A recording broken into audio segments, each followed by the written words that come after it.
Okay, so our next technique sample is going to be with pinking shears. I'm going to show you what pinking is. We're basically kind of switching topics to, we're leaving the basic seams, and we're going to talk about different ways to finish your seam so there's not raw edge. Like if I look at, this is one of the first ones we did, the plain seam. It has raw edge here, and you know what, it frays. Do you guys see how it's like fraying? The threads come out. I know when I first taught myself how to sew back when I was in high school, it would look so nice when I was finished. And then when I would wash it, it would come out of the wash just like a giant mess, like a fuzzball. It made me so mad because it just didn't look as professional and nice as the clothing you buy at stores. So I hated washing garments I made because of it. So our next group of technique samples are going to talk about different ways to deal with this raw edge so that it doesn't fray and doesn't keep, unraveling. So the first one is the pinked seam. So this was I guess an older technique, maybe really common about the 1950s or so, where they use scissors that are like zigzags, and you actually cut your pattern pieces out of it. And just by having this zigzag cut, it makes it harder to fray. The fabric really doesn't fray as quickly, as if it was cut just straight. See how straight I can kind of pull out my little threads and it becomes unraveled rather easy, where if I pull this way, it's really hard for it to unravel. It's not, oops, here you go, see. It's not really happening. So just pinking shears alone is just one way to kind of prevent ridiculous unraveling. It's kind of old school. The only thing is though, is that pinking shears, I just feel like they get dull really quickly. They say if you cut foil, that's supposed to keep them sharp, but I don't know. So anyways, now, I don't want you guys to have to go and buy a pair of pinking shears for this one sample. I really just want you to understand this is a way to keep your fabric from fraying. So if you don't want to buy pinking shears, I'll still give you guys points if you just draw a zigzag. Like if you still do the plain seam and then just draw the zigzag and just talk that you understand that pinking shears is a type of scissors that cuts with this little triangle shape.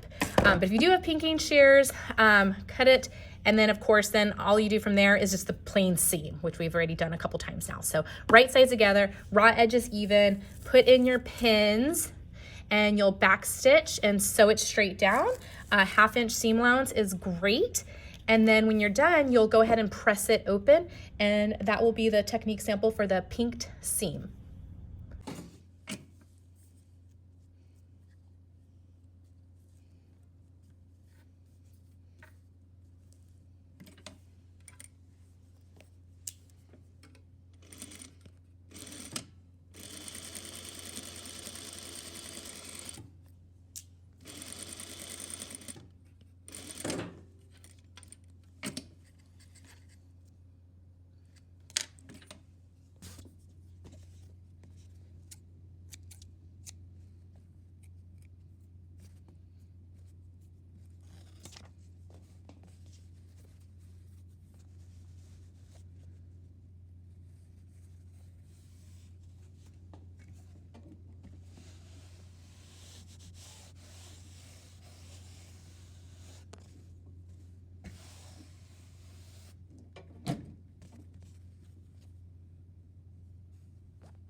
Wanted to show you some examples of garments that use the pinking edges. This is actually a beautiful bridal gown by Oscar de la Renta. A local bride store donated it to us because it's just old and they didn't need it, and I can't believe they gave it to our fashion lab. So what do we do with it? We cut it up and look on the inside just to see like how it was constructed and made.